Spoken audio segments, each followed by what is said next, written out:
무조건 하면 좋은 자원봉사? 생각하고 고민하는 자원봉사? 예! 안녕하세요, 하얀병로입니다. 이번에도 영상이 좀 오랜만에 올라오게 되네요. 예, 그리고 좀 분위기도 바꿔봤습니다. 저희 사무실이고요. 자꾸 잔머리가 늘어나는데 이제 이 자막 넣는데 너무 힘들더라고요. 그래서 자막도 안 넣을 생각입니다. 제가 혀가 짧은데 앞뒤 상황을 잘 연결하셔서 제가 말하는 의도를 잘 파악해 주셨으면 좋겠습니다.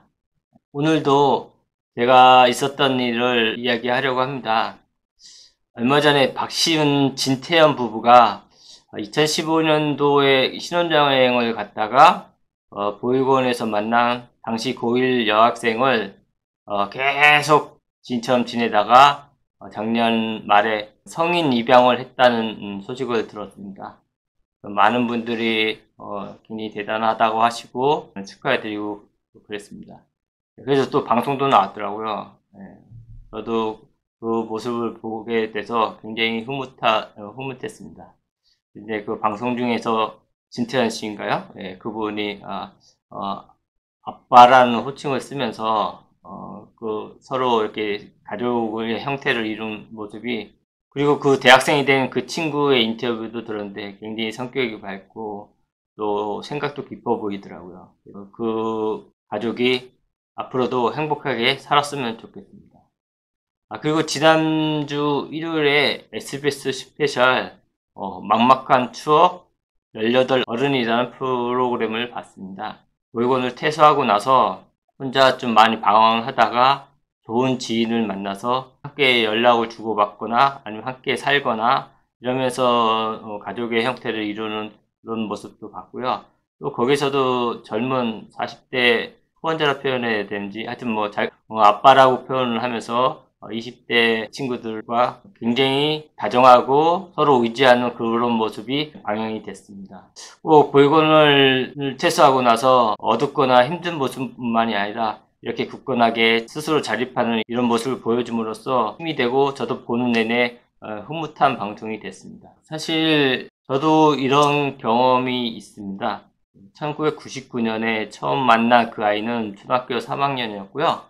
매주 진짜 보육원을 찾아가면서 그 아이와 또 기타 다른 아이들과 자원활동이란 목적으로 아이들과 이렇게 친하게 지내면서 같이 성장했고, 또 우리 집에도 데리고 오고 같이 놀러도 가고 나들이도 가고 이렇게 쌓아가면서 퇴소할 나이가 됐습니다. 그동안 쌓았던 인연이 벌써 10년인데 또 퇴소하고 나서 얘네들이 겪어야 할 이 난처한 상황들을 뻔히 알기 때문에 한 아이를 저희 집에 데리고 와서 자립할 때까지 5년간 같이 살았습니다. 이게 쉽게 생각하고 같이 살았는데 사실 5년이라는 세월이 많은 갈등도 있었습니다. 그리고 나서 대학을 졸업하고 직장을 얻고 자립을 해서 지금 저희 집 근처에서 아직도 살고 있습니다. 가족처럼 살고 있죠. 그런 경험이 있기 때문에 박시은, 진태현 부부라든가 지난주에 SBS 스페셜에 나왔던 그 지인이 퇴소한 아이들과 같이 사는 이런 모습이 낯설진 않았습니다. 사실은 저의 유튜브를 보고 SBS 스페셜에서 저희한테도 우리가 이렇게 사는 모습을 취재하고 싶다는 출연 제의가 왔었습니다.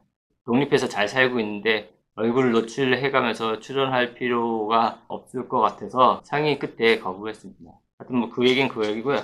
그 박시현 부부를 보거나 아니면 SBS 스페셜을 보면서 엄마 아빠라는 호칭을 들으면서 옛날에 제가 있었던 일이 기억이 나서 영상을 남겨봅니다. 초창기에 우리 집에 처음 왔을 때 이제 대학교 1학년 됐죠. 저는 그래도 이 아이를 한두 해 본 게 아니라 초등학교 3학년 때서부터 같이 목욕탕도 데리고 가고 저희 집에서 재우기도 하고 거의 매주 가고 그랬기 때문에 10년 정도를 이 아이가 정말 친하게 지냈습니다. 그래서 저를 삼촌이라고 했고 저는 이름을 불렀습니다. 그렇게 퇴소하고 나서 저희 집에 들어서 저희 와이프와 저와 다음이야 셋이서 회의를 했습니다. 평생 동안 이 인연을 이어갈 텐데 우리 법적으로 박시현, 진태현 부부처럼 법적으로 이렇게 입양을 할까? 저는 솔직히 말해서 저희 부부는 입양을 하고 싶었습니다. 저희 와이프도 같은 자원봉사자로서 이 아이를 계속 지켜보았거든요. 어릴 때부터 지켜보았던 그 모습을 알고 있기 때문에 저희 부부는 그닥 그렇게 큰 벽을 느끼지는 않았습니다. 근데 중요한 거는 그 아이의 입장 아니겠습니까? 그래서 다음에게 물어봤죠.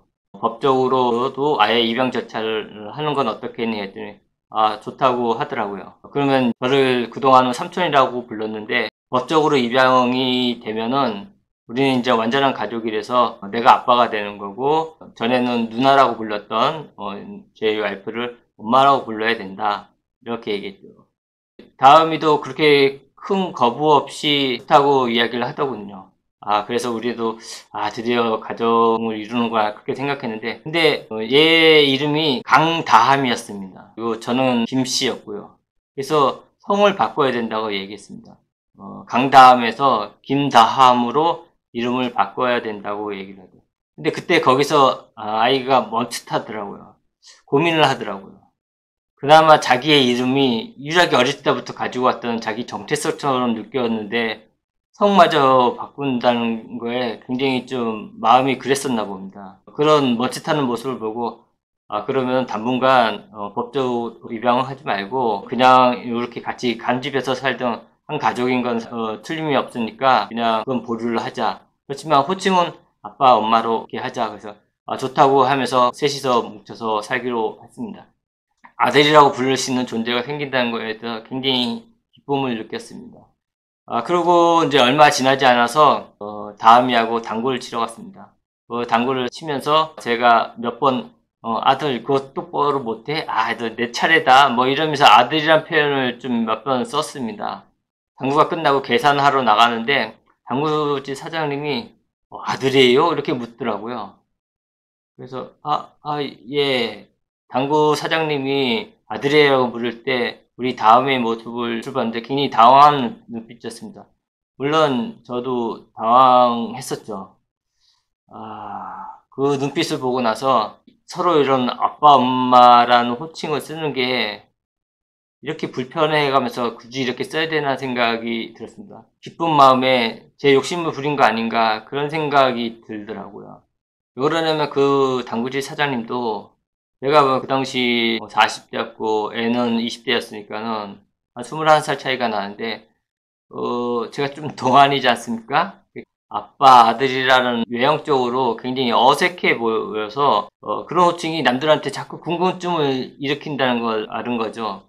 그래서 내가 굳이 우리들끼리 집에서 이렇게 호칭하는 건 괜찮은데 남들 앞에서 자랑하고 싶은 그런 마음도 있었나 봅니다. 착한 사람이야? 아니면 그런 생각도 들었었던 게 있었던 걸 같습니다. 굳이 남들한테 얘기하지 않아도 될 우리의 관계를 우리의 호칭으로서 남들이 눈치채는 거에 대해서 다음이도 당황했고 저도 반성이 굉장히 들었습니다.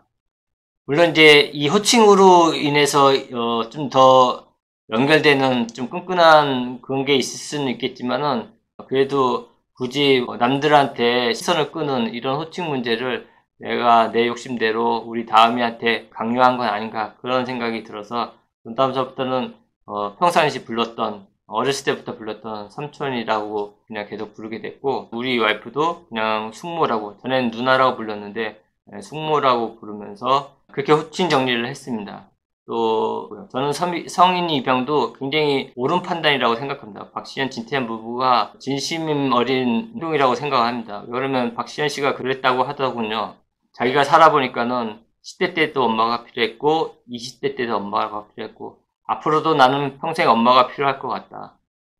근데 이 아이에게도 그런 엄마라고 의지할 수 있는 일을 그래서 엄마의 역할이 있었으면 좋겠다. 그런 심정으로 성인 입양을 결정했다고 그렇게 얘기하더라고요. 저도 100% 동의합니다.